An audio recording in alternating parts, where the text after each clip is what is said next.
അലൈക്കും, welcome back to my channel. അപ്പോൾ റമദാനൊക്കെ ആവാനായില്ലേ? റമദാൻ പ്രിപ്പറേഷൻ ഒരു സ്പെഷ്യൽ ഫീലാണ്. റിഫ്ലക്ഷനും റിന്യൂവലിനും പിന്നെ ഒരു പീസ്ഫുൾ സ്പേസ് ക്രിയേറ്റ് ചെയ്യാനുള്ള ഒരു ടൈമാണ്. ഇന്ന് ഞാൻ എൻ്റെ കിച്ചണിനൊന്ന് ഡീപ്പ് ക്ലീൻ ചെയ്യുന്നുണ്ട്. പിന്നെ ലിവിങ് റൂമിൽ സ്മോൾ ചേഞ്ചസ് ഒക്കെ വരുത്തുന്നുണ്ട്. അതിൻ്റെ കൂടെ തന്നെ ഒരു റമദാൻ സ്പിരിറ്റ് കൊണ്ടുവരാൻ വേണ്ടിയിട്ട് ചെറിയ ചെറിയ ടച്ചസ് ഒക്കെ ആഡ് ചെയ്യുന്നുണ്ട്. നമ്മൾ പണ്ട് മുതലേ കണ്ടുവരുന്ന ഒരു സംഭവമാണ് ഈ നോമ്പിൻ്റെ മുന്നേ ഉള്ള ക്ലീനിങ്. നമ്മളെ നാട്ടിലൊക്കെ ഇതിന് നനച്ചൂലിപ്പണി എന്ന് പറയും. കറക്റ്റ് വേർഡ് എന്താണെന്നറിയില്ല. നമ്മളൊക്കെ നനച്ചൂലിപ്പണി എന്ന് കേട്ടിട്ട് അങ്ങനെ തന്നെ അങ്ങ് പറഞ്ഞ് ശീലിച്ചതാണ്. അതൊരു ട്രഡീഷൻ പോലെ ആയി ഇപ്പോൾ. അതിലൂടെ ഉദ്ദേശിക്കുന്നത് ഒരു ബ്ലെസ്ഡ് മന്തിലേക്കുള്ള ഒരു ഫ്രഷ് സ്റ്റാർട്ട്. ഇവിടെ ദുബായിലൊക്കെ ലിമിറ്റഡ് സ്പേസ് ആയതുകൊണ്ട് തന്നെ ഡീപ്പ് ക്ലീനിങ് കുറച്ചും കൂടി ഇമ്പോർട്ടൻ്റ് ആണ്. ഒരു പീസ്ഫുള്ളായിട്ട് ക്ലട്ടർ ഫ്രീ ആയിട്ടുള്ള ഒരു എൻവയൺമെൻറ്റ് ക്രിയേറ്റ് ചെയ്യാൻ വേണ്ടിയിട്ട്. ഇന്ന് ഞാൻ എൻ്റെ ഹോമിനെ റമദാൻ റെഡി ആക്കാൻ വേണ്ടിയിട്ട് ഒരു ഡീപ്പ് ക്ലീനിങ് ആണ് ചെയ്യുന്നത്. കിച്ചണിൽ തന്നെ തുടങ്ങാമെന്ന് വിചാരിച്ചു. അതാണല്ലോ റമദാൻ പ്രിപ്പറേഷൻസിനൊക്കെ ഉള്ള മെയിൻ സ്പേസ്. ആദ്യം തന്നെ ഷെൽഫ്സൊക്കെ ഓരോന്നായിട്ട് മാറ്റിയിട്ട് ക്ലീൻ ചെയ്തെടുക്കുകയാണ്. നമ്മൾ നോട്ടീസ് ചെയ്യാത്ത പല സൈഡിലായിട്ട് ഓയിലും ഡസ്റ്റും ഒക്കെ ഇങ്ങനെ സെറ്റിലായിട്ട് കിടക്കുന്നുണ്ടാവും. ഒരു ഗുഡ് ഡീപ്പ് ക്ലീനിങ് എല്ലാം ഒന്ന് ഹൈജീനിക് ആക്കാനും പിന്നെ കുക്കിംഗ് കുറച്ചും കൂടി പ്ലസൻ്റ് ആക്കാനും ഹെൽപ്പ് ചെയ്യും. അതിൻ്റെ കൂടെ തന്നെ പാൻട്രിയൊക്കെ ഒന്ന് ചെക്ക് ചെയ്യണം. എക്സ്പയർഡ് ഐറ്റംസ് ഒക്കെ ഒന്ന് ഡീക്ലട്ടർ ചെയ്യണം. കുറേ സാധനങ്ങളുണ്ടാവും നമ്മളിങ്ങനെ വാങ്ങി വെച്ചിട്ട് പിന്നെ എക്സ്പയർ ആയിട്ട് പോകുന്നത്. അങ്ങനത്തെ സാധനങ്ങളൊക്കെ ഒന്ന് എടുത്തു മാറ്റി ഷെൽഫൊക്കെ ഒന്ന് ക്ലിയർ ആക്കാമെന്ന് വിചാരിച്ചു. അങ്ങനെ മൊത്തത്തിലൊന്ന് ഓർഗനൈസ്ഡ് ആയാലും നമുക്ക് മീൽ പ്രിപ്പറേഷനൊക്കെ കുറച്ചുകൂടി ഈസിയർ ആവും. സുഹൂർ ഇഫ്താർ മീൽസൊക്കെ കൊണ്ട് നമ്മൾ കുറേ ടൈം കിച്ചണിൽ സ്പെൻഡ് ചെയ്യും. അതുകൊണ്ട് തന്നെ എല്ലാം ഒന്ന് ക്ലീനും ഓർഗനൈസ്ഡ് ആക്കി റെഡിയാക്കി വെച്ചാൽ കിച്ചണിൽ കയറാനുള്ള ആ ഒരു മടി അങ്ങ് കുറഞ്ഞു കിട്ടും. സ്മോൾ സ്പേസ് ആയതുകൊണ്ട് തന്നെ എല്ലാം മിനിമലും ഫങ്ഷണലും ആക്കാന്നുള്ളതാണ് മെയിൻ ആയിട്ടുള്ള കാര്യം. എൻ്റെ ഈ റേഞ്ച് ഹുഡ് കുറേ ആയിട്ട് വർക്ക് ചെയ്യുന്നില്ലായിരുന്നു. അതിൻ്റെ മുകളിൽ എത്രത്തോളം ഡേർട്ടും ഗ്രീസും ഒക്കെ കെട്ടി നിൽക്കുന്നുണ്ട് എന്നുള്ളത് ഞാൻ നോട്ടീസ് ചെയ്യുകയും ചെയ്തിട്ടില്ല. നമുക്ക് ഇഗ്നോർ ചെയ്യാൻ പറ്റാത്ത ടൈം എത്തുന്നത് വരെ ക്ലീനിങ് വേണമെന്ന് നമ്മൾ റിയലൈസ് ചെയ്യാത്ത കാര്യത്തിൽ പെട്ടെന്നാണ് ഇത്. ഗ്രീസൊക്കെ ഇതിൻ്റെ മുകളിൽ നല്ലോണം കട്ട പിടിച്ച് കിടക്കുന്നതുകൊണ്ട് തന്നെ ക്യുക്ക് വൈപ്പൊന്നും നടക്കില്ല. ഡീപ്പ് ക്ലീൻ തന്നെ ചെയ്യണം. കുറച്ച് നേരം സോക്ക് ചെയ്ത് വെക്കണം, സ്ക്രബ് ചെയ്യണം. അങ്ങനെ നല്ല പേഷ്യൻസും ടൈമും എടുക്കുന്ന പണിയാണ്. ഗ്രീസൊക്കെ ഒന്ന് മെൽറ്റാക്കി എടുക്കാൻ വേണ്ടിയിട്ട് ഞാൻ നല്ല ചൂടുവെള്ളം ഒഴിച്ച് കൊടുത്തിട്ടുണ്ട്. എന്നിട്ട് കുറച്ച് നേരം അതിൽ സോക്ക് ചെയ്ത് വെക്കുകയും ചെയ്തു. അപ്പോൾ തന്നെ ഞാൻ അതിൻ്റെ ഫാനും കാര്യങ്ങളൊക്കെ ഒന്ന് നല്ലോണം വൈപ്പ് ചെയ്തെടുത്തു. അങ്ങനെ കുറേ നേരത്തെ സ്ക്രബിങ്ങും ക്ലീനിങ്ങും ഒക്കെ കഴിഞ്ഞിട്ട് ഫൈനലി ഇതൊന്ന് അത്യാവശ്യം ക്ലീനായിട്ട് വന്നിട്ടുണ്ട്. ഇതിൽ കൂടുതൽ ക്ലീനാക്കാൻ പറ്റുമെന്ന് എനിക്ക് തോന്നുന്നില്ല.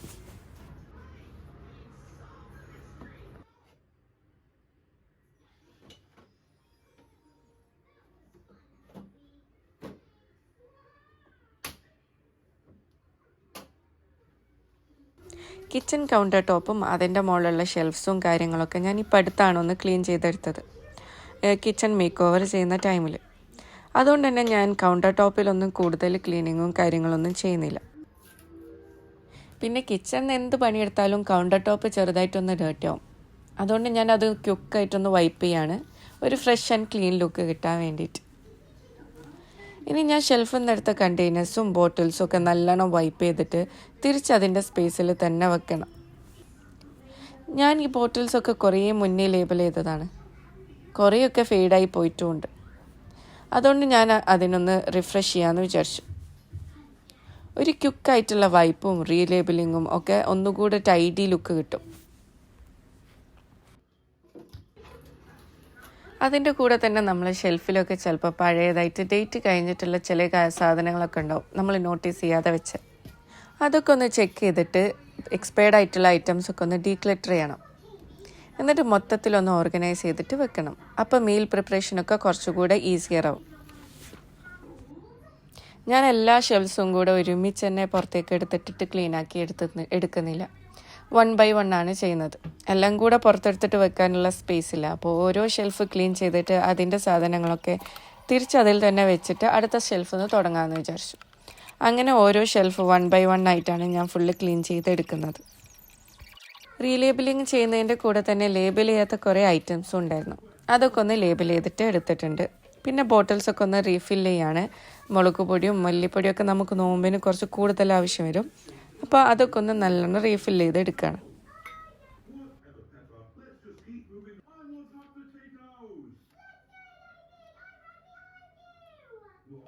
അങ്ങനെ മൊത്തത്തിൽ ഷെൽഫൊന്ന് ഡീക്ലറ്റർ ചെയ്തിട്ട് ഒന്നെല്ലാം റീലേബിൾ ചെയ്തപ്പോഴത്തേക്ക് ഒരു ഫ്രഷ് ലുക്ക് കിട്ടി. നെക്സ്റ്റ് ആയിട്ട് കുക്കിംഗ് റേഞ്ചിൻ്റെ അടുത്ത് വെച്ചിട്ടുള്ള ഈ ഒരു ഷെൽഫാണ് ഞാൻ ക്ലീൻ ചെയ്യുന്നത്. ഇത് ഇടയ്ക്കിടയ്ക്ക് ക്ലീൻ ചെയ്യുമെങ്കിലും ഇതാണ് ഏറ്റവും കൂടുതൽ വൃത്തികേടാവുന്ന ഷെൽഫ്. കാരണം കുക്കിംഗ് റേഞ്ചിൻ്റെ അടുത്തായതുകൊണ്ട് തന്നെ ഫുഡ് ക്രംസും ഓയിലും ഒക്കെ ഇതിലേക്ക് തെറിച്ചിട്ട് ഭയങ്കരമായിട്ട് ഡേർട്ടി ആവും. അപ്പം ഞാൻ അതൊന്ന് നല്ലോണം വാഷ് ചെയ്തിട്ട് എടുക്കുകയാണ്. ഈ 3 ടയർ ഷെൽഫ് എൻ്റെ ഫേവറേറ്റ് കിച്ചൺ ഓർഗനൈസേഴ്സിലൊന്നാണ്. എൻ്റെ ഈ ചെറിയ കിച്ചണിൽ എനിക്ക് ഏറ്റവും യൂസ്ഫുൾ ആയിട്ട് വന്നിട്ടുള്ളൊരു ഷെൽഫാണിത്. ഞാൻ കുറച്ച് കാലമായിട്ട് ഇത് യൂസ് ചെയ്യുന്നുണ്ട്. ഇതുവരെ ഇതിനൊരു പ്രശ്നവും പറ്റിയിട്ടുമില്ല. കൂടുതലും നമ്മൾ യൂസ് ചെയ്യുന്ന കുക്കിങ്ങിൻ്റെ ടൈമിലായാലും ഏറ്റവും കൂടുതൽ യൂസ് ചെയ്യുന്ന ഒരു ഷെൽഫും കൂടെയാണ്. കുക്കിംഗ് റേഞ്ചിൻ്റെ സൈഡിൽ വെക്കുന്നതുകൊണ്ട് തന്നെ ഇതിനധികം അഡീഷണൽ സ്പേസ് ഒന്നും വേണ്ട. പിന്നെ എല്ലാം ഈസി ആയിട്ട് എടുക്കാനും പറ്റും. കുക്കിംഗ് ടൈമിൽ കുക്കിംഗ് കൺവീനിയൻ്റ് ആക്കുകയും ചെയ്യും. കൂടെ തന്നെ എല്ലാ സാധനങ്ങളും ടൈഡിയും ഓർഗനൈസ് ആയിട്ട് കീപ്പ് ചെയ്യാനും ഹെൽപ്പ് ചെയ്യും. അങ്ങനെ അതും ഒന്ന് നല്ലോണം ക്ലീൻ ചെയ്തിട്ട് എല്ലാ അതിലേക്ക് സാധനങ്ങളൊക്കെ തിരിച്ച് വെക്കുന്നുണ്ട്. പിന്നെ അടുത്ത ഷെൽഫിലേക്ക് പോയി അങ്ങനെ എല്ലാ ഷെൽഫും ഞാനിങ്ങനെ ഓരോന്നായിട്ട് എല്ലാം ക്ലീൻ ചെയ്തിട്ട് റീലേബിൾ ചെയ്തിട്ട് എടുക്കുന്നുണ്ട്. എന്നിട്ടെല്ലാം നല്ലോണം ഓർഗനൈസ് ചെയ്തിട്ട് വെക്കുകയാണ്. നമുക്ക് നോമ്പിന് ആവശ്യമുള്ള സാധനങ്ങളൊക്കെ ഫ്രണ്ടിലേക്ക് എടുത്ത് വെച്ചിട്ട് എല്ലാം ഒന്ന് സെറ്റ് ചെയ്തെടുക്കുന്നുണ്ട്. ഷെൽഫ്സിൻ്റെ ഉള്ളൊക്കെ ക്ലീൻ ചെയ്യുമ്പോൾ തന്നെ ഇമ്പോർട്ടൻ്റ് ആയിട്ടുള്ളൊരു കാര്യമാണ് ഷെൽഫ്സിൻ്റെ ഡോർസും ക്ലീൻ ചെയ്യുക എന്നുള്ളത്. അത് പുറത്തുള്ളതുകൊണ്ട് തന്നെ നമ്മൾ എന്ത് കുക്കിംഗ് ചെയ്യുമ്പോഴും കാര്യങ്ങളൊക്കെ ചെയ്യുമ്പോൾ അതിലേക്ക് എല്ലാ ഫുഡ് ഐറ്റംസും ഓയിലൊക്കെ തെറിക്കാൻ നല്ല ചാൻസ് ഉണ്ട്. അപ്പോൾ അതും നല്ലോണം ഒന്ന് ക്ലീൻ ചെയ്തെടുത്തു. റമദാൻ പ്രപ്പിൻ്റെ കൂടെ തന്നെ വാഷിംഗ് മെഷീനും ഒന്ന് ക്ലീൻ ചെയ്തെടുക്കുകയാണ്. വിനീഗറാണ് ഞാൻ യൂസ് ചെയ്യുന്നത് ക്ലീൻ ചെയ്യാൻ വേണ്ടിയിട്ട്. അതാകുമ്പോൾ ബിൽഡപ്പൊക്കെ ഒന്ന് റിമൂവ് ആക്കി മെഷീൻ ഒന്ന് ഫ്രഷ് ആക്കി കീപ്പ് ചെയ്യും. മന്ത്ലി വൺസെങ്കിലും ഇങ്ങനെ ഒന്ന് ഡീപ്പ് ക്ലീൻ ചെയ്യുന്നത് നല്ലതാണ്. എൻ്റെ ലാസ്റ്റ് വീഡിയോയിൽ വാഷിംഗ് മെഷീൻ എങ്ങനെയാണ് യൂസ് ചെയ്യുന്നത് എന്നുള്ള ഡീറ്റെയിൽഡ് വീഡിയോ ചെയ്യാൻ പറ്റുമെന്ന് ചോദിച്ചിട്ട് ഒരാൾ കോമെൻറ്റ് ഇട്ടിട്ടുണ്ടായിരുന്നു. അതിനെക്കുറിച്ചുള്ളൊരു ഫുൾ വീഡിയോ എങ്ങനെ ഉണ്ടാക്കുക എന്നുള്ള കാര്യത്തിൽ ഞാൻ അത്ര ഷുവറല്ല. അതുകൊണ്ട് ഞാൻ കൂടുതൽ യൂസ് ചെയ്യുന്ന ഓപ്ഷൻസും സെറ്റിങ്സൊക്കെ ഈ വീഡിയോയിൽ ഇവിടെ ഷെയർ ചെയ്യാം. ഡ്രം ക്ലീനിങ് ചെയ്യുന്നതും വിനീഗർ യൂസ് ചെയ്തിട്ട് തന്നെയാണ്. 1 കപ്പോളം വിനീഗർ എടുത്തിട്ട് ഞാൻ ഡ്രമ്മിലേക്ക് ഡയറക്റ്റ് ഒഴിച്ചു കൊടുക്കും. പിന്നെ കുറച്ച് ഞാൻ ഡിറ്റർജൻറ്റ് ഇടുന്ന ആ ഒരു കണ്ടെയ്നറിലും കുറച്ച് ഇട്ട് കൊടുക്കാറുണ്ട്. ഞാൻ എവറിഡേ ലോണ്ട്രിക്ക് യൂസ് ചെയ്യുന്ന മെയിൻ സെറ്റിങ്സ് ഇതൊക്കെയാണ്. ക്വിക്ക് വാഷാണ് പെട്ടെന്ന് എന്തെങ്കിലും വാഷ് ചെയ്തെടുക്കാൻ കുറച്ച് ചെറിയ ഐറ്റംസൊക്കെ വാഷ് ചെയ്തെടുക്കാൻ വേണ്ടിയിട്ട് യൂസ് ചെയ്യാം. പിന്നെ ഈ വൂൾ എന്ന് പറഞ്ഞ ഓപ്ഷന് ഞാൻ ബ്ലാങ്കറ്റൊക്കെ വാഷ് ചെയ്യാൻ വേണ്ടിയിട്ട് യൂസ് ചെയ്യും. കോട്ടണും ഡെയിലി വാഷുമാണ് ഞാൻ ഡെയിലി വാഷ് ചെയ്യുമ്പോൾ യൂസ് ചെയ്യുന്ന 2 ഓപ്ഷൻസ്. കൂടുതൽ നേരം വാഷ് ചെയ്യേണ്ടാത്ത ചില സാധനങ്ങൾ ഉണ്ടാവില്ല, അത് റിൻസ് പ്ലസ് പിന്നെ അല്ലെങ്കിൽ ക്വിക്ക് വാഷിലായിട്ടിടും. പിന്നെ നമ്മൾ കൈകൊണ്ട് എന്തെങ്കിലും ഒന്ന് വാഷ് ചെയ്തിട്ട് ജസ്റ്റ് ഒന്ന് ഡ്രെയിൻ ആക്കാൻ വേണ്ടിയിട്ട് ഇതിൽ ഡ്രെയിനും സെലക്ട് ചെയ്യും. ഇപ്പം ഞാൻ ഇതിൽ ഡ്രം ക്ലീൻ ആണ് സെലക്ട് ചെയ്തത്, ഒന്ന് ഡ്രം ക്ലീൻ ചെയ്തെടുക്കാൻ വേണ്ടിയിട്ട്. ഇത്രയും ഓപ്ഷൻസാണ് ഇത്രയും കാലമായിട്ട് ഞാൻ യൂസ് ചെയ്ത് നോക്കിയിട്ടുള്ളൂ. വേറെ ഓപ്ഷൻസ് ഒന്നും ഞാൻ ഇതുവരെ സെലക്ട് ചെയ്തിട്ട് നോക്കിയിട്ടില്ല. അപ്പോൾ ഇത് ഹെൽപ്ഫുൾ ആയിട്ടുണ്ടാവും എന്ന് വിചാരിക്കുന്നു. നമ്മൾ ഡെയിലി എത്ര ക്ലീൻ ചെയ്താലും കുക്കിംഗ് റേഞ്ചിന് എപ്പോഴും ഒരു ഡീപ്പ് സ്ക്രബും ഡീപ്പ് ക്ലീനും തന്നെ വേണം. കുക്കിങ്ങിൻ്റെ മെയിൻ സ്ഥലം ആയതുകൊണ്ട് തന്നെ എപ്പോഴും സ്പോട്ട്ലെസ് ആയിട്ട് ഉണ്ടാവുക എന്നുള്ളത് പോസിബിൾ അല്ല. നമ്മൾ ഫുള്ള് ക്ലീൻ ചെയ്ത് സ്പോട്ട്ലെസ് ആക്കി വെച്ചിട്ട് ജസ്റ്റ് അടുത്തൊരു കുക്കിംഗ് സ്റ്റാർട്ട് ചെയ്താൽ മതി അവിടെ എന്തെങ്കിലുമൊക്കെ ഒന്ന് വരാൻ വേണ്ടിയിട്ട്.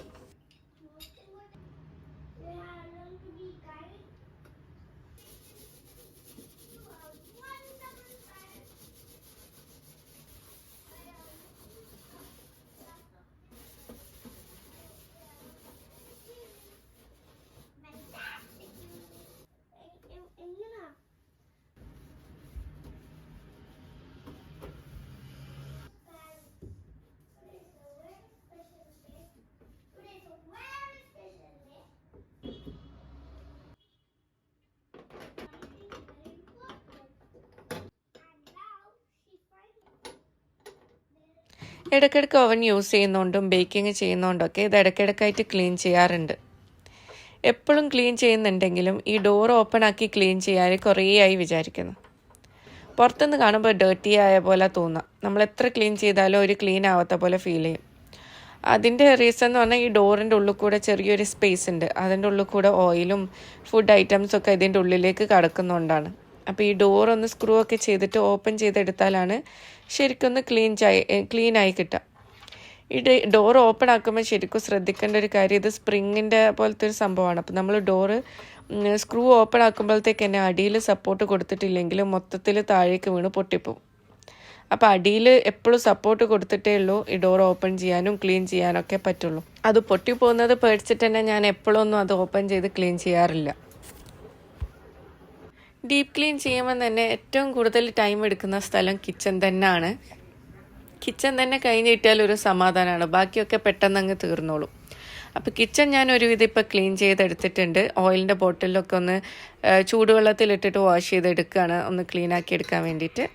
പിന്നെ ഫ്രിഡ്ജ് ഞാൻ ഓൾറെഡി 2-3 ഡേയ്സ് മുന്നേ ചെയ്തിട്ടുണ്ടായിരുന്നു, അതുകൊണ്ട് ഞാൻ അതും ഇതിൽ ഇൻക്ലൂഡ് ചെയ്യുന്നില്ല. ഞാൻ സാധാരണ കിച്ചൺ ഡീപ്പ് ക്ലീൻ ചെയ്യുമ്പോൾ പാർട്ടായിട്ടാണ് കേട്ടോ ചെയ്യല്. എല്ലാം കൂടെ ഒരു ദിവസം കൊണ്ട് ചെയ്ത് തീർക്കാറില്ല. ഷെൽഫ്സൊക്കെ ഒരു ഡേ ക്ലീൻ ചെയ്യും, ബാക്കിയുള്ള കാര്യങ്ങളൊക്കെ വേറെ ഡേ ക്ലീൻ ചെയ്യും, അങ്ങനെയൊക്കെയാണ് ചെയ്യാറുള്ളത്.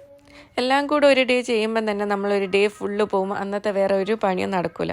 ഇന്ന് പിന്നെ രാവിലെ തന്നെ ഹസ്ബൻഡിന് ഓഫീസിൽ കൊണ്ടുപോകാൻ വേണ്ടിയിട്ട് ചിക്കൻ കറിയും നെയ്ച്ചോറൊക്കെ ആക്കി വെച്ചിട്ടുണ്ടായിരുന്നു. അതുകൊണ്ട് നമുക്ക് ഉച്ചക്കൊന്നും വേറെ പണിയൊന്നും ഉണ്ടായിട്ടില്ല. അതുകൊണ്ട് തന്നെ ക്ലീനിങ് ഫുള്ളങ്ങ് കഴിഞ്ഞു. ഇനി ഞാൻ ലിവിങ് റൂമിന് ചെറുതായിട്ടൊരു മേക്ക് ഓവർ കൊടുക്കാൻ പോവാണ്. ഡൈനിങ് ടേബിൾ ഒന്ന് ചേഞ്ച് ചെയ്യാമെന്ന് വിചാരിച്ചു. നമ്മൾ കുറേ കാലമായിട്ട് യൂസ് ചെയ്തുകൊണ്ടിരിക്കുന്ന ഡൈനിങ് ടേബിളാണ് അത്. നമ്മൾ ഇവിടെ വന്ന മുതൽ, ഈ റൂമിൽ വന്ന മുതൽ സെയിം ഡൈനിങ് ടേബിൾ തന്നെയാണ് യൂസ് ചെയ്യുന്നത്. അതുകൊണ്ട് തന്നെ മോൻ കുറച്ച് അറ്റാച്ച്ഡ് ആയിരുന്നു അതുമായിട്ട്. എല്ലാ കാര്യത്തിലും അവൻ അങ്ങനെ തന്നെയാണ് കേട്ടോ. എല്ലാ സാധനങ്ങളോടാണെങ്കിലും അവൻ കുറച്ച് അറ്റാച്ച്ഡ് ആണ്. അപ്പോൾ അത് പോയപ്പോൾ കുറച്ച് ഇമോഷണലായി. ബട്ട് സംടൈംസ് ചേഞ്ചസ് നെസസറി ആണ്. അത് കുട്ടികളെ നമ്മൾ ശീലിപ്പിക്കുകയും വേണം. അപ്പോൾ ടേബിളും ചെയറൊക്കെ ഫിക്സ് ചെയ്യുന്ന സമയത്ത് ഞാൻ കുറച്ച് ക്ലിപ്സൊക്കെ എടുത്തിട്ടുണ്ടായിരുന്നു. അത് ഞാൻ ഇതിൻ്റെ കൂടെ ആഡ് ചെയ്യാണ്. ഈ ന്യൂ ടേബിൾ ഒരു ഫ്രഷ് ആൻഡ് കോസി ലുക്ക് നമ്മളെ സ്പേസിന് കൊണ്ടുവന്നു എന്നാണ് എനിക്ക് ഫീൽ ചെയ്തത്. വൈറ്റ് ആയതുകൊണ്ട് തന്നെ സ്പേസ് കുറച്ച് ബ്രൈറ്റൻ അപ്പ് ആയ പോലെ ഫീൽ ചെയ്യുന്നുണ്ട്. ചെയർസിന് ഇടാൻ വേണ്ടിയിട്ട് ഞാൻ കുറച്ച് കുഷ്യൻസും വാങ്ങിയിട്ടുണ്ടായിരുന്നു. സോഫ ബ്ലൂ കളർ ആയതുകൊണ്ട് തന്നെ അതിനെ കോംപ്ലിമെൻറ്റ് ചെയ്യാൻ വേണ്ടിയിട്ട് ബ്ലൂ കളറിലുള്ള കുഷ്യൻസ് തന്നെയാണ് ഞാൻ വാങ്ങിയത്. വൈറ്റ് ടേബിൾ ആയതുകൊണ്ട് തന്നെ പെട്ടെന്ന് ഡേർട്ടൊക്കെ ആവാനുള്ള ചാൻസ് ഉണ്ട്. പ്രത്യേകിച്ച് കിഡ്സൊക്കെ ഉള്ള വീടാകുമ്പം നല്ലോണം ഡേർട്ട് ആവുകയും ചെയ്യും. പിന്നെ കളറ്, പെന്ന് അതൊക്കെ യൂസ് ചെയ്യുമ്പം അതിൻ്റെ മുകളിൽ മാർക്സ് വരികയും ചെയ്യും. പഴയ ടേബിളിൽ ശരിക്കും അതൊന്നും മനസ്സിലാവാറില്ലായിരുന്നു. പക്ഷേ ടേബിളിൻ്റെ അടുത്തുള്ള വോളിൽ ഫുള്ള് ഇങ്കിൻ്റെ മാർക്സും കാര്യങ്ങളൊക്കെ ആയിരുന്നു ഉണ്ടായത്. അതൊക്കെ ഞാൻ ഒരുവിധം ഒന്ന് ക്ലീനാക്കി എടുത്തിട്ടുണ്ടായിരുന്നു. പിന്നെ അതിൻ്റെ കൂടെ ഒരു സോഫ്റ്റ് ആൻഡ് ഇൻവൈറ്റിംഗ് ടച്ചിന് വേണ്ടിയിട്ട് ഞാനൊരു ത്രൂ കൂടെ കൊടുക്കുന്നുണ്ട്. അതും ബ്ലൂ കളർ തന്നെയാണ് ഞാൻ വാങ്ങിയത്.